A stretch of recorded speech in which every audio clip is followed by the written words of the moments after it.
Hello, നല്ല rich and creamy ആയിട്ടുള്ള coffee മോക്ക കേക്കിൻ്റെ റെസിപ്പിയുമായിട്ടാണ് വന്നിട്ടുള്ളത്. എങ്ങനെയാണ് തയ്യാറാക്കുന്നത് നമുക്ക് നോക്കാം.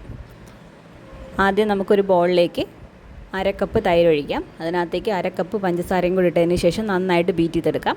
പഞ്ചസാര അലിഞ്ഞ് വരുന്ന ഒരു സമയത്ത് നമുക്ക് അര കപ്പ് മെൽറ്റഡ് ബട്ടർ അല്ലെങ്കിൽ ഗീ അല്ലെങ്കിൽ ഓയിൽ, ഇതിൽ മൂന്നിലേതെങ്കിലും ഒരെണ്ണം ഒഴിച്ചതിന് ശേഷം നന്നായിട്ട് ബീറ്റ് ചെയ്തെടുക്കാം. അതിനുശേഷം അര കപ്പ് പാലും കൂടി ഒഴിക്കാം. ഇത് നന്നായി മിക്സ് ചെയ്ത് വരുന്ന സമയത്ത് നമുക്ക് ഒരു ടീസ്പൂൺ വാനില എസൻസും കൂടെ ഒഴിച്ചു കൊടുക്കാം. ഇത് നന്നായിട്ട് ബീറ്റ് ചെയ്തെടുക്കാം.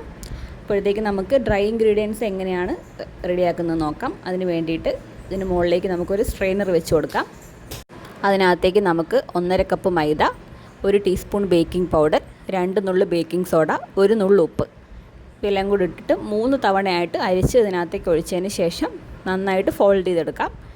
വളരെ മെല്ലെ മാത്രമേ ചെയ്യാവുള്ളൂ. നന്നായിട്ട് ഫോൾഡ് ചെയ്തെടുക്കാം.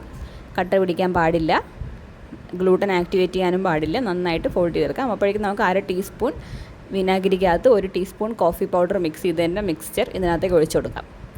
എന്നിട്ട് നമുക്കിതൊരു കേക്ക് ട്രേയിൽ ഒഴിച്ചതിന് ശേഷം 180 ഡിഗ്രി സെൽഷ്യസിൽ 35 മിനിറ്റ്സിലേക്ക് ബേക്ക് ചെയ്തെടുക്കാം. നന്നായിട്ട് ടാപ്പ് ചെയ്ത് കൊടുക്കാം.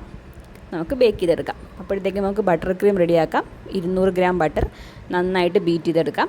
അതിനുശേഷം 1 കപ്പ് പഞ്ചസാരക്കകത്ത് 3 ടേബിൾ സ്പൂൺ കൊക്കോ പൗഡർ ഇട്ട് നന്നായിട്ട് പൗഡറാക്കിയത് നമുക്ക് ഇതിനകത്തേക്ക് ഒഴിച്ചു കൊടുക്കാം. അതിനുശേഷം 2 ടേബിൾ സ്പൂൺ വെള്ളത്തിനകത്ത് 2 ടീസ്പൂൺ കോഫി പൗഡർ അലിയിച്ചത് ഒഴിച്ചു കൊടുക്കാം. 1/2 ടീസ്പൂൺ വാനില എസൻസും കൂടെ ഒഴിച്ചതിന് ശേഷം നന്നായിട്ട് നമുക്ക് മിക്സ് ചെയ്തെടുക്കാം.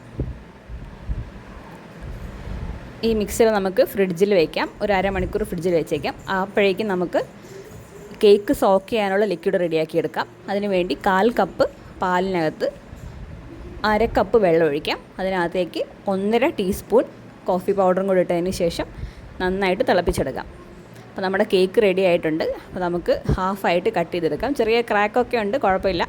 നമുക്ക് നൈറ്റ് ക്രേവിങ്ങിന് വേണ്ടി ഉണ്ടാക്കിയിട്ടുള്ളതാണ്. അപ്പോൾ സെല്ല് ചെയ്യാനൊക്കെ ഉള്ളതാണെങ്കിൽ മാത്രം ശ്രദ്ധിച്ചാൽ മതി. അല്ലെങ്കിൽ ക്രാക്കൊന്നും വലിയ കുഴപ്പമില്ല. സെറ്റ് ചെയ്യുന്ന സമയത്തിൽ റെഡി ആയിക്കോളും. ഇനി നമുക്കൊരു ചെറിയ ജാറിനകത്ത് സെറ്റ് ചെയ്തെടുക്കാം. കേക്ക് ആ ജാറിനനുസരിച്ച് കട്ട് ചെയ്തെടുത്തിട്ടുണ്ട്. അതിനകത്തേക്ക് നമുക്ക് സോക്ക് ചെയ്യാനുള്ള ലിക്വിഡ് ഒഴിച്ചു കൊടുക്കാം. അതിന് മുകളിലേക്ക് നമ്മുടെ ക്രീം ഒഴിച്ചു കൊടുക്കാം. ക്രീമിന് ഫ്രിഡ്ജിൽ നിന്ന് എടുക്കുമ്പം കുറച്ച് കട്ടി കൂടുതലാണെങ്കിൽ ഒരു 2 ടേബിൾ സ്പൂൺ മിൽക്ക് ഒഴിച്ചു കൊടുത്ത് അതൊന്ന് റെഡിയാക്കിയാൽ മതി. ടെക്സ്ചർ ഒന്ന് റെഡിയാക്കിയതിന് ശേഷം പിന്നെ നമുക്ക് ഉപയോഗിക്കാവുന്നതാണ്. അപ്പോൾ നമുക്ക് ഫസ്റ്റ് ലെയർ റെഡി ആയിട്ടുണ്ട്. അതിനകത്തേക്ക് നമുക്കിനി അടുത്ത കഷ്ണം കേക്ക് വെച്ച് കൊടുക്കാം. രണ്ടാമത്തെ ലെയർ കേക്കും കൂടെ വെച്ച് കൊടുക്കാം. നന്നായിട്ട് ലെവൽ ചെയ്തെടുക്കാം. അതിന് മുകളിലേക്ക് നമുക്ക് നമ്മുടെ സോക്കിംഗ് ലിക്വിഡ് ഉണ്ടാക്കിയെടുത്തത് അത് ഒഴിച്ചു കൊടുക്കാം. ഈ ലിക്വിഡ് ഫുൾ മിൽക്കിനകത്ത് ഉണ്ടാക്കും, അങ്ങനെ ഉള്ളവർക്ക് അങ്ങനെ ഉണ്ടാക്കാം. അപ്പോൾ കുറച്ചുകൂടി നല്ല ക്രീമി ആയിരിക്കും. അപ്പം പാലിൻ്റെ അളവ് കുറച്ച് കൂടി പോയതുകൊണ്ടാണ് പിന്നെ കുറച്ച് ഡൈല്യൂട്ടായിട്ട് ചെയ്തത്. അപ്പോൾ ഫുൾ മിൽക്ക് ഉപയോഗിക്കേണ്ടവർക്ക് അങ്ങനെയും ചെയ്യാം. ഇനിയിപ്പോൾ അതിൻ്റെ സോക്ക് ചെയ്ത് നന്നായിട്ട് അബ്സോർബ് ആയതിന് ശേഷം നമുക്ക് അതിൻ്റെ മുകളിലേക്ക് ക്രീം തേച്ച് കൊടുക്കാം. അപ്പോൾ നന്നായിട്ട് നമുക്ക് സെറ്റ് ചെയ്തെടുക്കാം. അപ്പോൾ ഇത് നമ്മൾ രാത്രി തന്നെയാണ് ചെയ്യുന്നത്. പിന്നെ നമുക്കത് 2 ബോൾ സെറ്റ് ചെയ്തിട്ടുണ്ട്. ഇതുപോലെ വേറൊരു ബോളിലും കൂടെ സെറ്റ് ചെയ്ത് വെച്ചിട്ടുണ്ട്. അപ്പോൾ ആ ബോൾ രാത്രി കഴിക്കാനും ഈ ബോൾ നമുക്ക് ഫ്രിഡ്ജിൽ വെച്ചിട്ട് നാളെ ഡെക്കറേറ്റ് ചെയ്തിട്ട് നാളെ കഴിക്കാം. ഫ്രിഡ്ജിൽ വെച്ച് കഴിഞ്ഞാൽ നല്ല ചില്ലായിട്ടിരിക്കും. കുറച്ചുകൂടെ ചിൽഡ് കേക്ക് കഴിക്കാൻ കുറച്ചൊരു ടേസ്റ്റാണ്. അപ്പം കേക്ക് ഉണ്ടാക്കുമ്പോൾ എപ്പോഴും സ്പഞ്ച് തലേദിവസം ഉണ്ടാക്കി വെച്ചിട്ട് പിറ്റേ ദിവസം ഡെക്കറേറ്റ് ചെയ്ത് കഴിഞ്ഞാൽ അതിൻ്റെയൊക്കെ കേക്കിന് ടേസ്റ്റ് കൂടും. അപ്പോൾ നമുക്കിതുപോലെ ഫ്രിഡ്ജിൽ കൊണ്ട് വയ്ക്കാം. വേറൊരു ബൗളിലും കൂടെ റെഡിയാക്കി എടുത്തിട്ടുണ്ട്. ഇപ്പോൾ പിറ്റേന്നായിട്ടുണ്ട്. നമുക്ക് കേക്ക് ഇന്നലെ വെച്ച കേക്ക് പുറത്തെടുക്കാം. നമുക്ക് അതിൻ്റെ മുകളിലേക്ക് കുറച്ച് 2 table spoon coffee powder dust ചെയ്ത് കൊടുക്കാം. നമുക്ക് കേക്ക് കട്ട് ചെയ്ത് നോക്കാം. നല്ല സ്പോഞ്ചിയാണ്, നല്ല സോഫ്റ്റാണ്, നല്ല ക്രീമിയാണ്, നല്ല റിച്ച് കോഫി ടേസ്റ്റുള്ള കേക്കാണ്. കോഫി ലവേഴ്സിനൊക്കെ ഒരുപാട് ഇഷ്ടപ്പെടും. എന്തായാലും ട്രൈ ചെയ്ത് നോക്കിയതിന് ശേഷം റെസ്പോൺസ് അറിയിക്കേണ്ടതാണ്. നല്ല റിച്ച് ആൻഡ് ക്രീമി ആയിട്ടുള്ള കേക്കാണ്.